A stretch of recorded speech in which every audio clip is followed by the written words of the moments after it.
She was just the translator, until the author she translated began to write about her. She had spent years giving voice to others, until someone finally began to listen to her silence. The sound of keystrokes fills the apartment like the ticking of a clock with no hands. Helena Duarte works alone deep into the night under the warm half-light of a desk lamp. The rest of the world sleeps, but she goes on, surrounded by stacks of dictionaries, notebooks, books marked with paper-thin petals. The window is slightly open, letting in Lisbon's damp night air. Outside, the distant hum of trams blends with the soft tapping of rain against the glass. On the screen, a French manuscript moves forward in fits and starts. She translates it line by line, adjusting the weight of each word, exchanging one language's music for the harmony of another. Hours pass. The rhythm of her typing changes, following the pace of her breath, slow, restrained. Helena has been a literary translator for nearly 10 years. Her days follow a quiet, methodical routine. There is no audience, no applause, no spotlight for those who don't create from scratch. She doesn't invent stories, she carries them across. And perhaps that's what fascinates her most, the art of living inside someone else's words without ever being seen. The page turns, a new line appears, one unlike anything she had been translating. The narrator steps away from the plot and begins describing a woman seated in front of a computer. He writes that her shoulders are tense, her hair loosely tied, and that sometimes she stops typing just to stare at her own reflection in the glass. Helena pauses, scrolls up, reads again, slowly. The woman described could be anyone, but she knows it's not. The text continues. She works wearing headphones, listening to classical music to drown out the noise of the world. A simple necklace rests on her neck, a gift from a distant sister. Helena reaches for the pendant under her blouse almost instinctively, a small silver charm. The coincidence is absurd. She closes the document, opens the previous one, compares the styles. The narrator's voice has completely changed. The tone is intimate, almost watchful, as if at some point the author had stopped writing about his characters and started writing about her. Helena stands, walks to the kitchen, makes coffee. The kettle whistles. Steam rises slowly, mingling with the rustling of thoughts. She sits back down, hesitant, reads a little more. Sometimes I wonder if someone is translating me as I write, a woman who understands what I mean before I even finish the sentence. Helena feels her body react. There's no doubt left, the text is about her. But how? The clock reads 3:47 a.m. On impulse, she decides to write a message to the editor. The words pour out quickly, unfiltered. I've noticed a shift in tone in the last chapters of Adrienne Moreau's new manuscript. The narrator seems to be describing the translator herself. Is that common? Does he revise as he sends the texts? The reply comes a few hours later, brief and courteous like all editorial responses. Adrienne is unpredictable, but from the beginning he insisted that you be the one to translate this book, said he needed someone with your phrasing rhythm. Beyond that, he rarely comments on his own text. Helena rereads the message, her mind stuck on a single line. Your phrasing rhythm. How could someone who had never met her know the rhythm of her sentences? Only someone who doesn't just read what she writes, but listens. She reopens the file. At the bottom of the last chapter, a new line appears, typed in italics. Do you still listen to music while you translate? Her heart races. The blinking cursor feels like an insistent gaze. Helena rises and walks across the apartment. Outside, the rain has grown heavier, the sound of droplets on glass nearly hypnotic. In the hallway mirror, her reflection looks unfamiliar. It's the same woman as always, and yet something has shifted. A breach has opened between the real and the impossible. Back at her desk, she shuts the laptop, but the silence now is unbearable. She turns it on again, hesitates, and types, not into the manuscript, but into an email with no clear recipient. If you're writing about me, tell me why. She hits send, doesn't expect a reply. But the next morning, as sunlight slips through the curtain and touches the keyboard, there's a new message in her inbox. No sender, no subject, just one sentence. Because you write with me, not about me. Helena reads it again and again, feels her whole body respond, not with fear, but with something she cannot name. And in that moment, though she won't yet admit it, she understands. Nothing about her routine remains the same. From now on, the text and her life are no longer separate things. Helena's mornings had followed the same rhythm for years, the sound of blinds being drawn, the scent of coffee, the newspaper still folded at the door. Nothing in her life seemed to ask for change. She lived in a small apartment in Lisbon's Campo de Urique neighborhood, one of those places that feels suspended in time. Books everywhere, crooked picture frames, plants bending toward the light. The space reflected her essence, discreet, quiet, deeply inhabited, yet always dim. The work of a translator demanded little more: patience, isolation, and discipline. She never complained. It was a craft that allowed her to disappear a little, and disappearing for her was a kind of rest. She spent hours unraveling the exact tone of another's words, seeking the balance between faithfulness and invention. She had learned to honor the subtle line between what is translated and what is felt. But that line began to blur the moment she read the first chapter of Adrian Moreau. The manuscript had arrived like all the others, attached to a plain, unceremonious email. But the text held something she couldn't define, a rhythm, a voice, a cadence that moved with the same breath as her own. And now, with the cryptic messages woven between one submission and the next, it had become impossible to pretend nothing was happening. While sipping her coffee, she considered deleting the email. She thought about writing the editor, saying she wouldn't continue, but she didn't.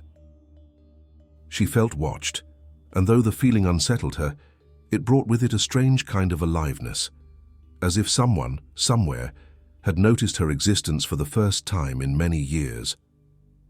That afternoon, she left for a review meeting at the publishing house. The streets were still wet from the previous night's rain, and the air carried the scent of damp stone. She walked slowly, trying to avoid both traffic and thought. But the billboards with book covers, the faces in bookstore windows, the voices in cafes, everything revolved around words. And for the first time, she felt that the words were beginning to chase her. The publishing house was in an old building, with high windows and narrow hallways. The editor, a methodical man with a dry tone, received her with distant cordiality. "Is the text progressing?" "Yes," she replied, "but Adrian's tone has shifted. He does that sometimes. He writes like someone shedding a skin. This time it's more than style." "What do you mean?" "He's writing about me." The editor stared at her, surprised but not dismissive. "About you?" "Yes. The descriptions are too exact. Places, gestures, it can't be coincidence. Perhaps he was inspired by you. Writers do that all the time. But he doesn't know me. We've never spoken." The editor shrugged. "Then it's just imagination. And if it's a coincidence, all the better. They'll say the book has soul." Helena realized there was no point in insisting. She thanked him and left, carrying with her a discomfort that would linger the rest of the day. Back at the apartment, she opened her computer. There was a new message. This time the sender was clear: Adrian Moreau. The first line was enough to make the rest of the world fall away. Translation is a kind of mirror. You translate me, and I end up seeing you. Maybe the mistake is trying to separate word from presence. The message continued with an unsettling ease, as if he were speaking from just beyond the wall. Helena didn't know if she should reply, but somehow her silence already was a reply. She closed the computer, walked out to the balcony. The city stretched out below her in the pale evening light. People rushed by, unaware of any mystery. She wondered how many of them carried a parallel life inside, a secret no one suspected. That night, she couldn't sleep. Adrian's words repeated in her mind like a murmur. Around 3 a.m, she rose and turned on the lamp. In the stillness of the house, she typed a brief reply. "Translation is the act of decoding what isn't said. But what do you do when what is said starts speaking to you?" She hit send. didn't expect an answer. But by dawn, a new message had arrived. Just one line. "Keep going, I'm listening." The days that followed unfolded into a quiet exchange. He would send fragments of the novel, always with some hidden phrase between the lines, a kind of invisible code. She replied with neutral comments, but little by little, the boundary between technical feedback and personal confession began to dissolve. The novel seemed to grow out of the two of them, as if the story only existed while she was translating it. Each sentence carried an echo. Each word held a double meaning. What had begun as professional correspondence had become a silent underground conversation, one neither of them seemed willing to leave. One afternoon, as she reviewed Chapter 8, she came across a passage that made her pause. The narrator wrote, "She doesn't know it, but there is a line that separates the solitude we choose from the solitude that chooses us. And sometimes, love comes disguised as work." Helena leaned back in her chair, her gaze drifting from the screen. Her heart was beating in a rhythm she could no longer control. The next line read, "Tomorrow I'll send the final chapter. I hope she reads it slowly." The email arrived the next day, as promised. But the text wasn't a chapter. It was a letter. "Helena, I've written alone for years, believing no one could truly hear the exact sound of my words, until I read yours. Your translations breathe as if they were mine, or perhaps as if they were ours. If I ever find the courage, I'd like to meet you. But for now, I prefer this space between us, where everything exists and nothing is compromised. Eh?" Helena closed the laptop slowly. Her heart felt heavy, but not with fear. It was a new kind of presence. Invisible, intense, impossible to name. And without even noticing, she was already waiting for the next text. The days passed unhurriedly, as if time itself had chosen to observe rather than move forward. Helena grew used to the idea that somewhere in France, a man she had never met was waiting for her translations, as one waits for a letter. Her once predictable routine now carried a quiet unpredictability. Each morning arrived with the possibility of a new email, a new sentence that felt like a whisper meant only for her. Her apartment had become the center of a private universe. The sound of the keyboard, the whistle of the kettle, the scrape of a chair, everything formed part of an invisible choreography between her and the man she had never seen. At times, she wondered if what she felt was curiosity or something older, a kind of love born from absence and nurtured in the spaces between lines. One gray afternoon, a new file arrived. Its title was simple. Chapter 10, The Woman Who Translates. Helena hesitated before opening it. There was something intimate in the title itself, as if the text already knew the effect it would have. She translates the words of others, but in silence writes her own story. She doesn't realize that each sentence is a reflection, that in translating she reveals herself. Helena paused. The reading continued. Some days I imagine the sound of her breathing as she works, the brief pause between one sentence and the next. The way her fingers touch the keyboard, as if afraid to wound the meaning of the words. She closed the document. The air in the apartment felt denser. She left her chair, walked to the window. Outside, low clouds hovered over the city. People rushed past without looking, and she realized no one knew her like this, not her distant family, nor the few friends that remained. Only a man who had never been there. In the days that followed, the messages became more frequent, but never direct. He spoke in metaphors, and she replied with subtle hints. It was a conversation held up by everything left unsaid. One day Adrian wrote, "Translation is the act of trusting the invisible." Helena answered, "And writing is the act of hiding what one doesn't want to lose." Neither explained, but the phrases accumulated and the silence between them was what truly mattered. The invitation came unexpectedly. The editor called. His voice carried a rehearsed formality. "Adrian is coming to Lisbon. He wants you to present the launch of his new book." She was silent for a few seconds. "Why?" "Because he asked." said the text is as much yours as his. She hung up without responding. Her heart beat in an uneven rhythm, like trying to follow a melody she couldn't quite hear. In the following days, she tried to push the idea away, told herself she wouldn't go, that it was just an event, unnecessary. But every time she opened her computer, his name was there, fixed in the corner of her inbox. And in the end, she accepted, not knowing if it was out of curiosity or surrender. The event was held at an old bookstore in Chiado. A cold night, lit windows, the reflection of streetlights scattered across the wet cobblestones. Helena arrived early, as always. She greeted the organizers, received instructions, pretended to be calm, but her hands trembled slightly as she adjusted the microphone. When the author's car stopped at the entrance, the murmur of the audience rose. She saw him for the first time, a tall, lean man, grey-haired, with eyes that listened more than they looked. There was something contained about him, a gentleness that blurred into solitude. His eyes found hers before anyone introduced them, and for a moment the noise in the bookstore vanished.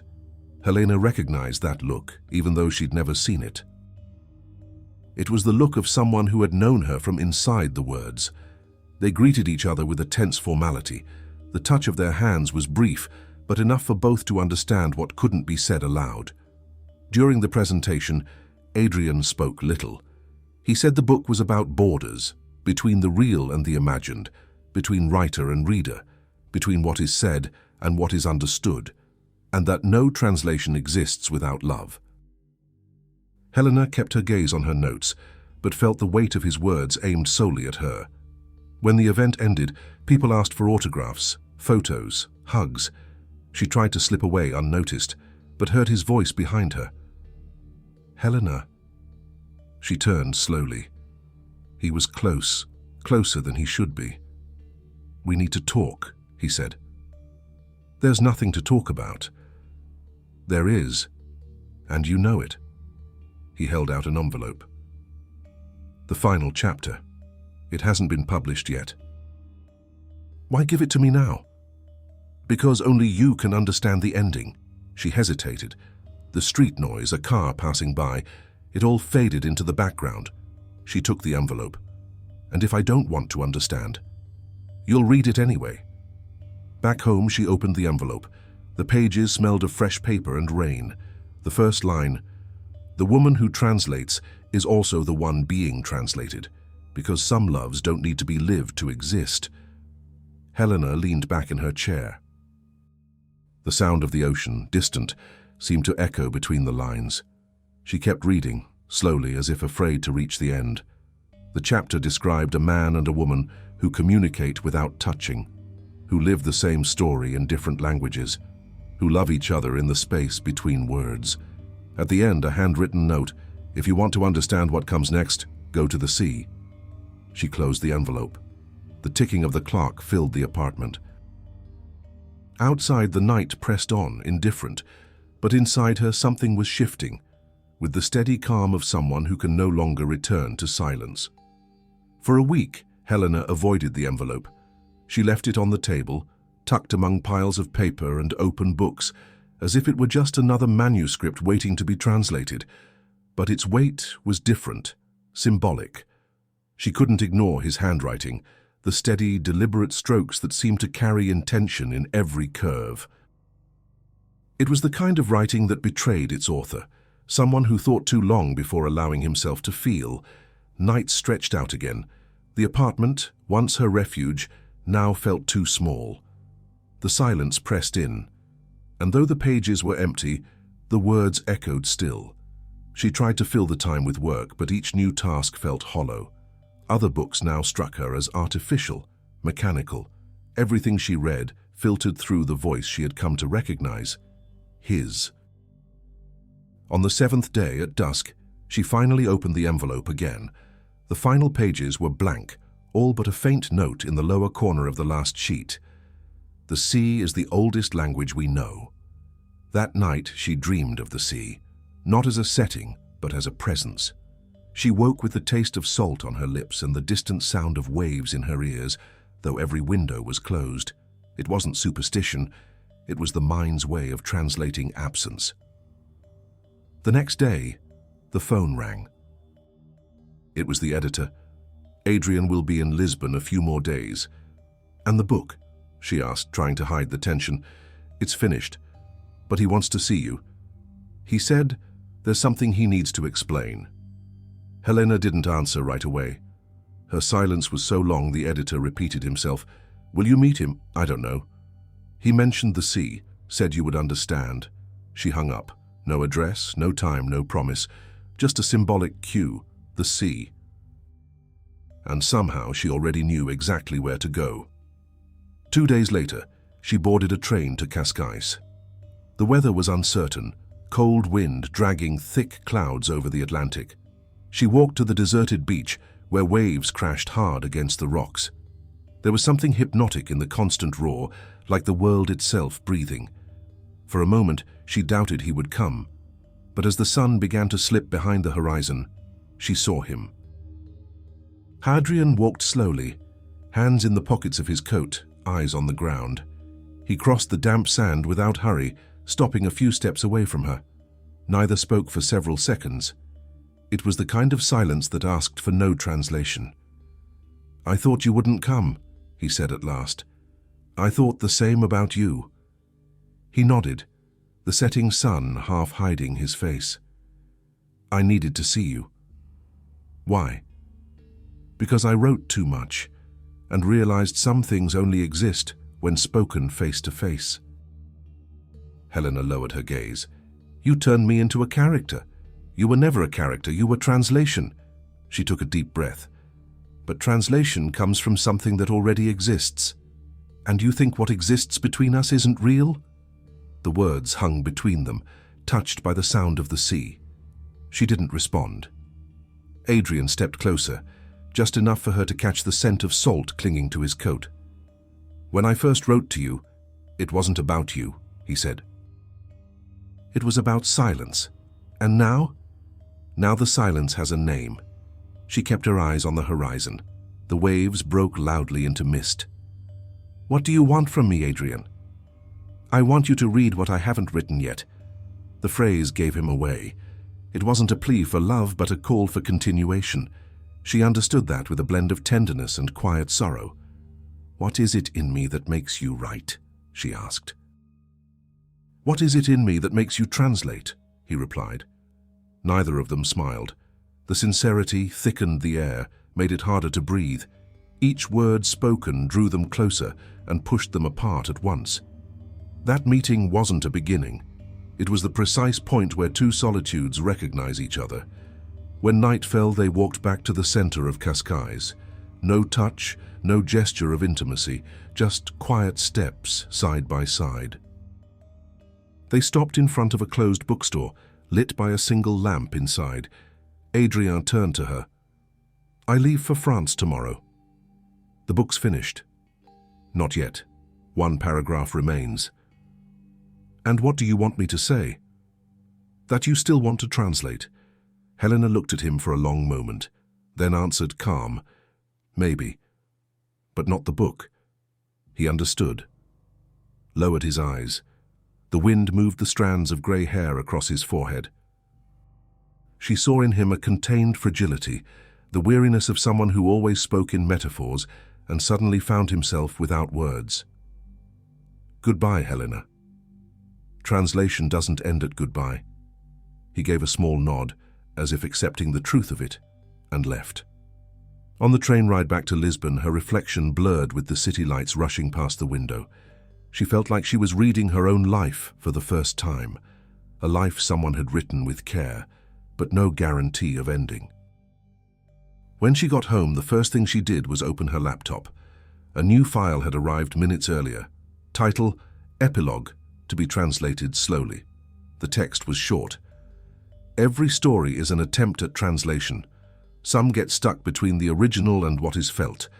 Others, the rare ones, become a bridge between two solitudes. If one day they ask who wrote this story, tell the truth. It was us." Helena read it slowly. She didn't cry. She didn't smile. She simply closed the document and sat there still, as the night stretched on. She knew somehow that the story wasn't truly over, but it was enough. It was the kind of love that doesn't need to be lived to be real. The silence after Adrian's departure didn't arrive all at once. In the first few days, Helena still listened for the familiar chime of a new message, the invisible presence that had threaded itself through her days. But when silence finally came, it wasn't a rupture. It was a slow, natural erosion, like fine dust gathering over everything left still for too long. Mornings returned to their old rhythm: coffee, newspapers, winter light slipping through the shutters, the chair creaking in the same spot.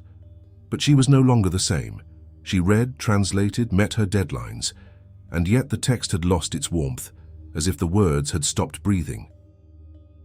Whatever Adrian had awakened in her had fallen back to sleep, and the sleep of things once lived is deeper than that of what hasn't yet begun. The book launch happened a month later. Helena didn't attend. She read about it in cultural columns, saw the published photos. Adrian in a French salon surrounded by editors and critics. The title was the same she had translated, Between Tongues. A critical success, they said. A book about the limits of human communication. She closed the paper and let the silence return to the room. For a while she thought maybe that was the end. Two people who met briefly between the lines of a text, only to drift to opposite shores.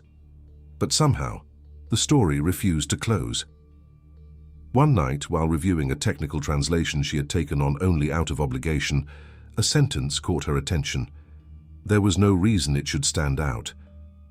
And yet, it echoed. She read it again. "Language is the trace left by someone who couldn't stay."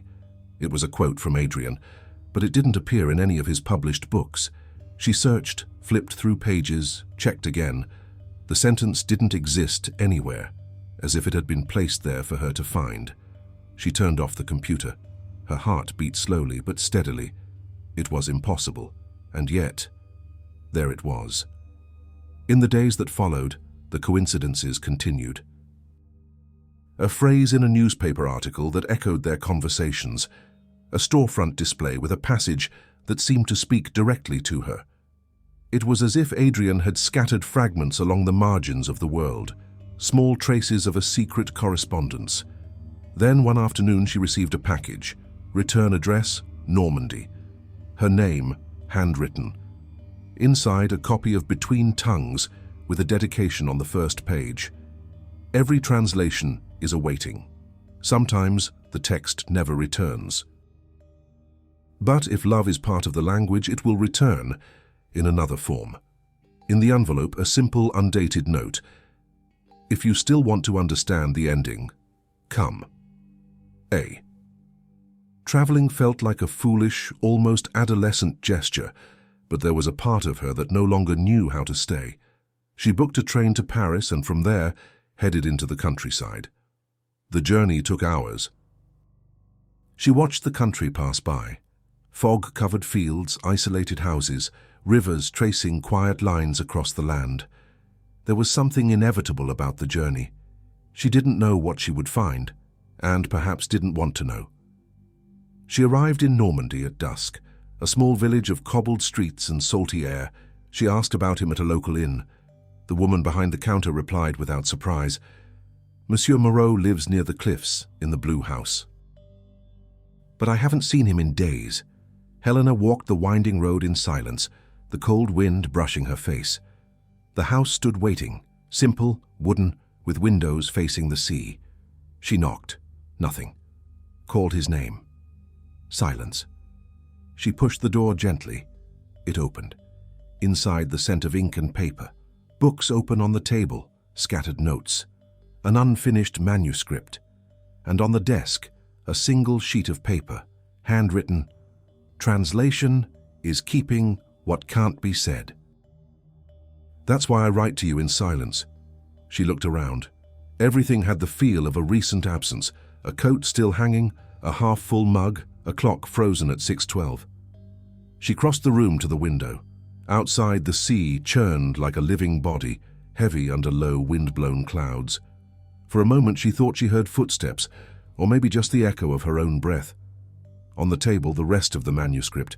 She read the first lines. She will come. Not for love, but because the words won't let her rest. Helena closed her eyes. The solitude of that house echoed inside her. There was no trace of him, only the text, once again, the bridge between the visible and the invisible. She stayed until dusk. The sun fell over the sea in pale tones, and the house dimmed into silence. She took the manuscript, placed it in her bag. Before leaving, she left a note on the table. If I am a translation, let it be complete.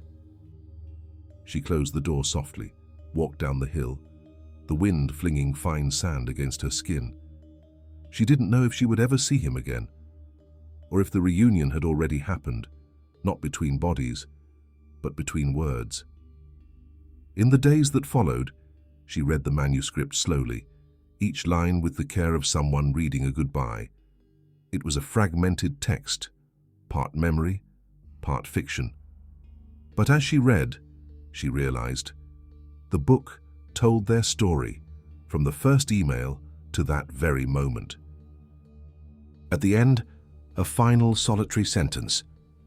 Translation ends when the other understands the silence. Helena didn't cry. She sat still, simply breathing the space the words had left behind. There was no drama, no loss, only the quiet realization that everything they needed to say had already been said, even if in different languages. When she returned to Lisbon, the editor called. We received a new manuscript from Adrian. It was sent before he disappeared. Disappeared? We're not sure. He left the house and no one's heard from him since. The text is signed by both of you. By both of us? Yes. The translation of silence. Helena was quiet for a moment. Publish it, was all she said. In the months that followed, she edited the text word by word, changed nothing. Every sentence already knew what it meant, and as she worked, she realized, whatever their love had been, it now belonged to another language, the one that survives time and absence.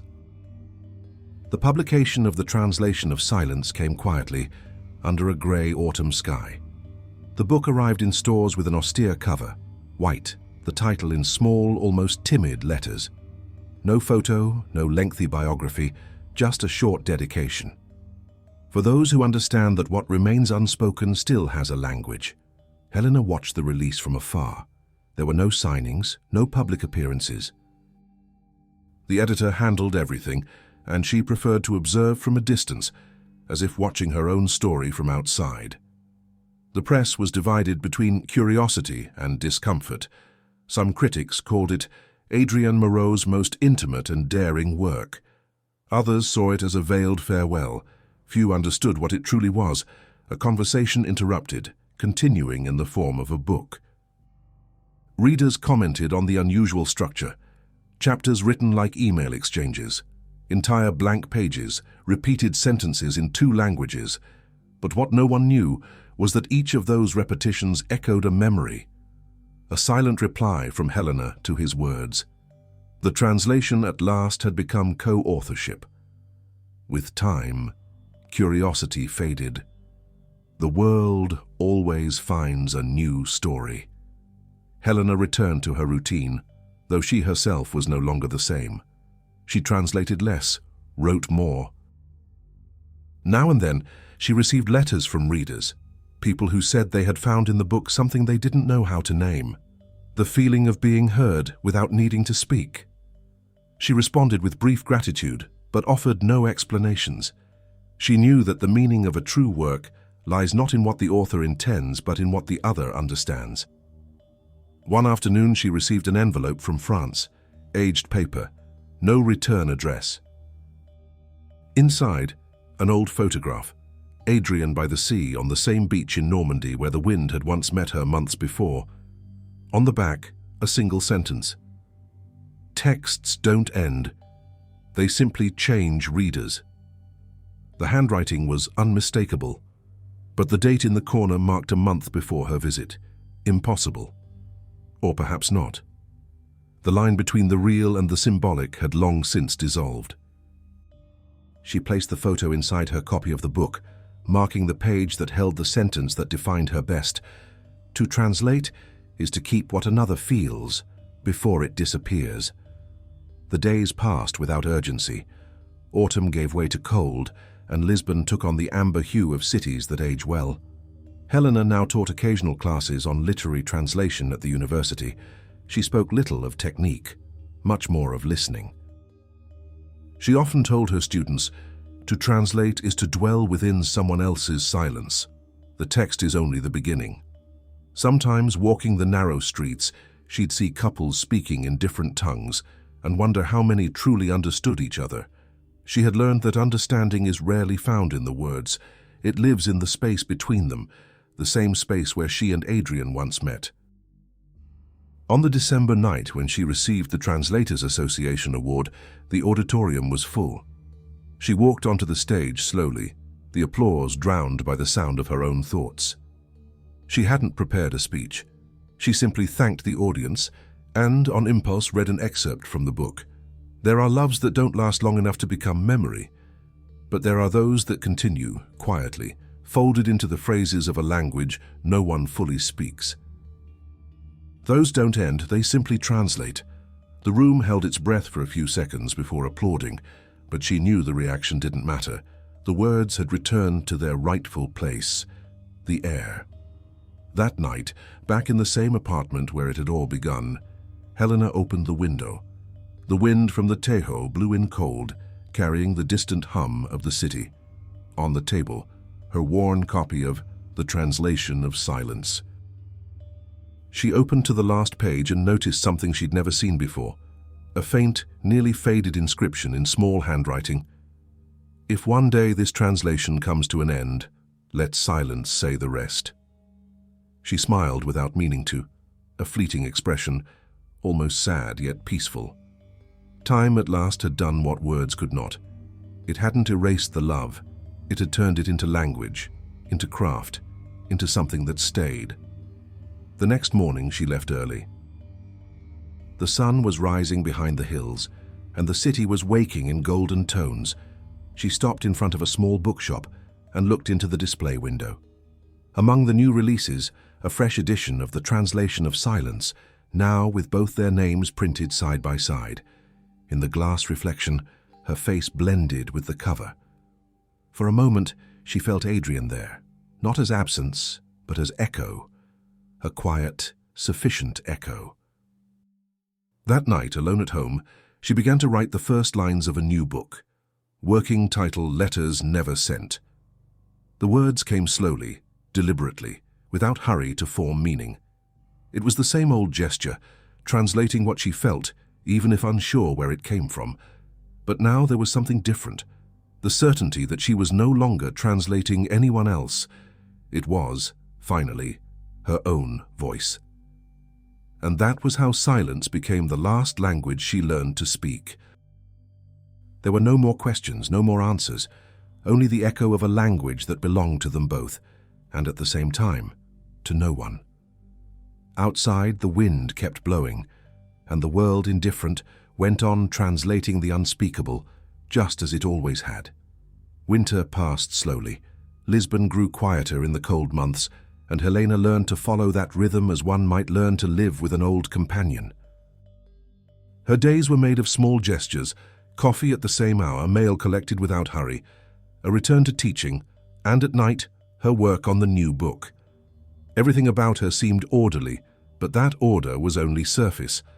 Beneath it, something still moved, a kind of restlessness that asked for no urgency, but refused to let go. Sometimes, she dreamed, not of Adrian himself, but of the sound of a typewriter, the crisp snapping of old keys, like a distant heart that still beat. She would wake slowly, needing a few seconds to remember where she was. Dream and waking seemed to speak the same language, and in that space between them, she felt something close to peace. The new book progressed slowly, letters never sent.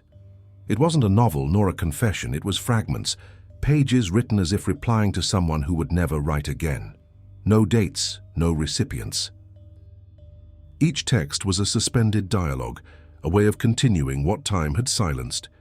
One night, while revising a chapter, she noticed a line that didn't feel like hers. The tone was different, more restrained, almost foreign. She read it aloud. "No language is enough for those who still hear the silence." She had no memory of writing it, yet there it was, typed, perfectly placed between 2 pages. She closed the notebook slowly. The echo of the words passed through the room like a reminder. It had been months since the last sign of Adrian, and yet his presence lingered, not as memory but as texture, an invisible mark between the lines. Recognition came unexpectedly. The book they had written together began circulating among universities, reading groups, literary columns. Some critics called it a dialogue between 2 silences. Others read it as a metaphor for translation and loss.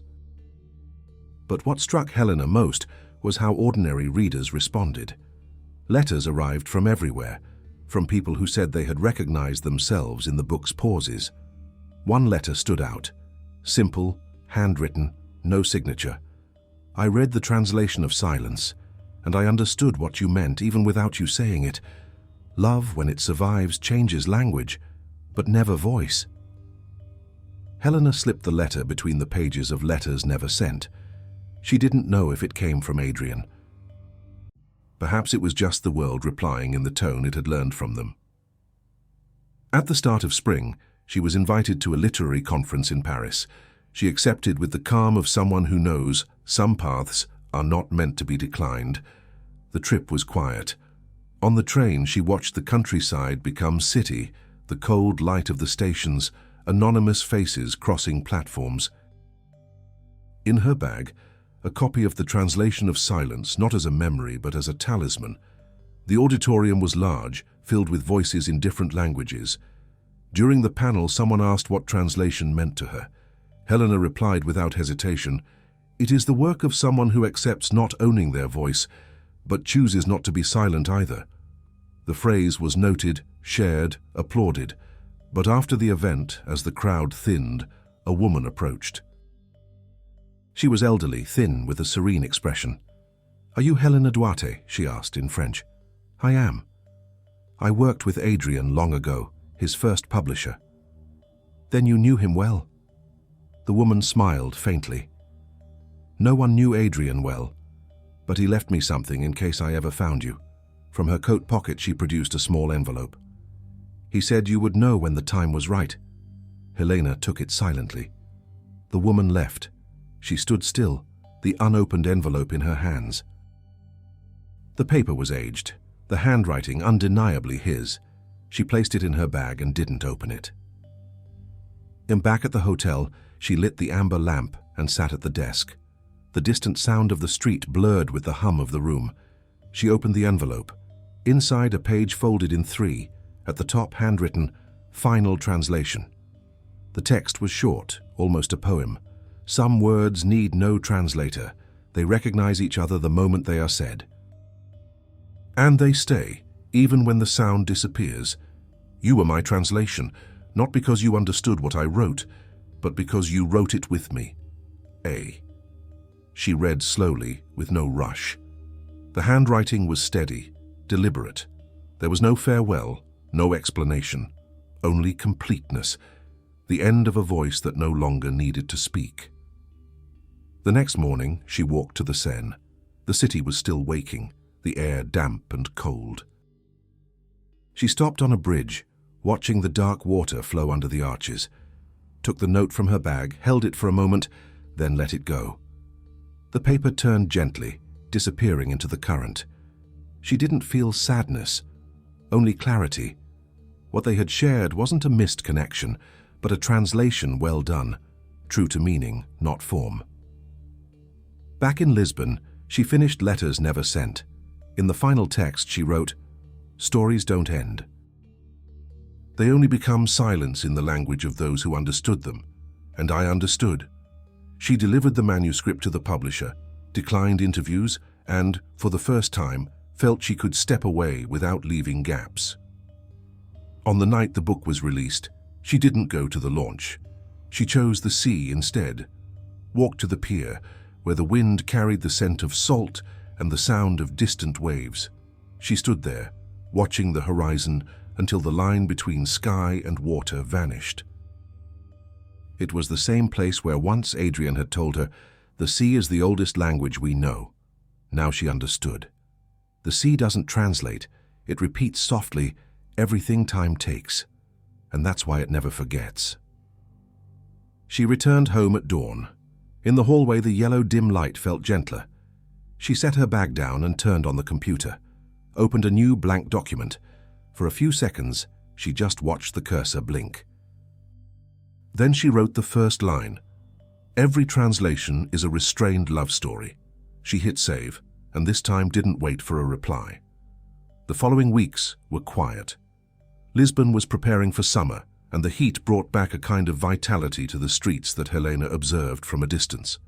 She continued walking through the old avenues, crossing squares and markets, always with a book under her arm, a gesture that had become habit, almost ritual. But now something in her had changed irreversibly. There was no longer an urgency to translate the world, only the serenity to listen to it. The new book, Letters Never Sent, had started to receive attention. Readers wrote, critics tried to pinpoint an origin, a reason, an explanation for the work. They said it was about absence, about loss, about unfulfilled love.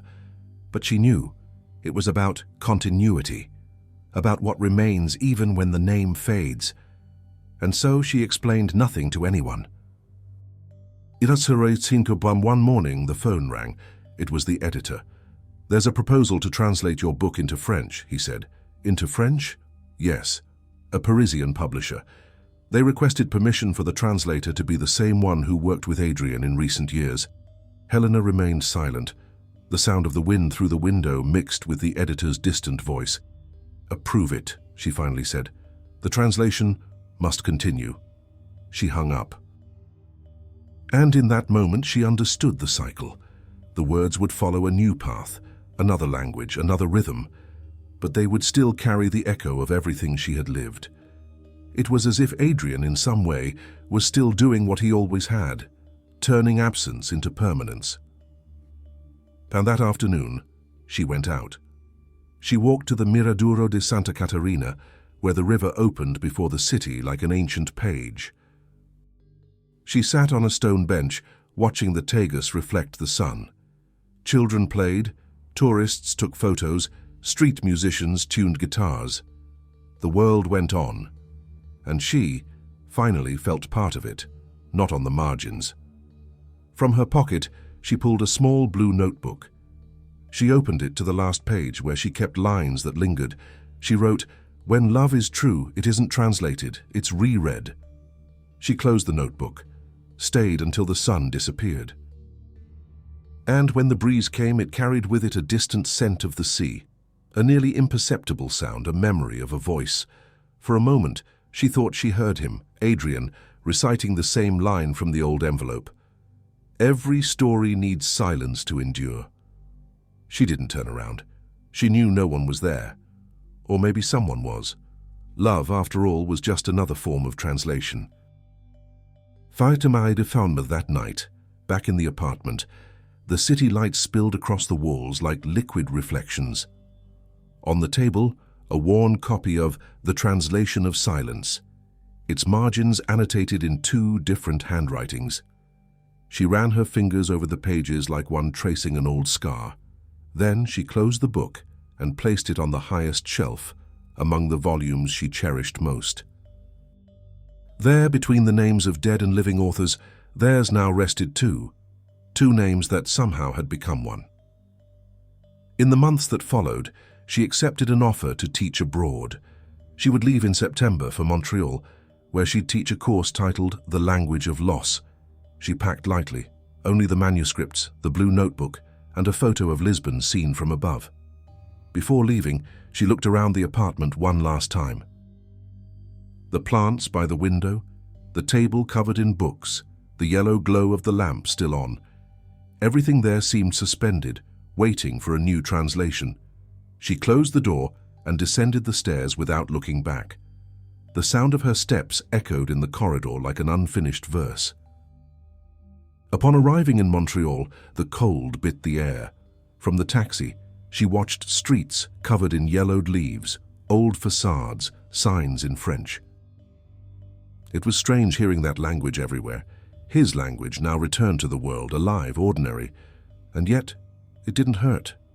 On the contrary, there was a quiet peace in knowing the language that had once united them continued breathing, independent of them. In her temporary apartment, she unpacked, set the books on the desk, and lit a candle. Outside, the snow began to fall. She sat and opened the blue notebook. She wrote the first line of the new project. To translate is to keep the conversation going. She stared at the sentence for a long time until the candle flickered and cold wind crept in through the cracked window. Somehow, she felt she wasn't alone. Months later, during a class, a student asked, "Professor, is there such a thing as a perfect translation?" Helena smiled. "No." "Then what is a good translation? One that doesn't try to be perfect, but remains faithful to the silence of the original." The student jotted it down, intrigued. She looked out the window, where snow fell slowly, and added more quietly, "And sometimes, the original isn't the text, it's the person." Time passed. The seasons shifted, and the course ended. Helena decided to stay. She opened a small literary translation office and began mentoring young writers. She never received messages or letters or signs again.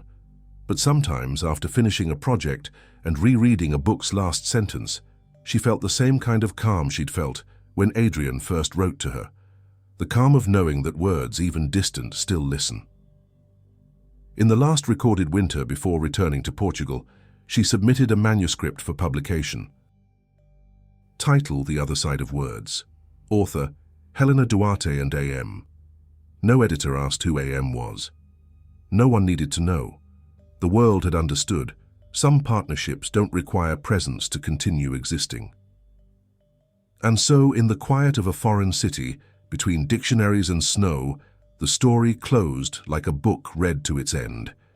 There was no epilogue, no conclusion. Just a woman before a page, writing or perhaps translating what remained. The sound of the wind against the windows was the same as always, the same that came from the distant sea. And Helena, now unhurried, closed the notebook, turned off the light, and let silence take care of the rest. She had spent a lifetime translating other people's words until she discovered that silence also speaks. It just needs someone who knows how to listen. And now that the story has ended, I want to hear from you. Where are you watching this story from? Love and words travel far, sometimes farther than we imagine. Tell me, where did silence find you today?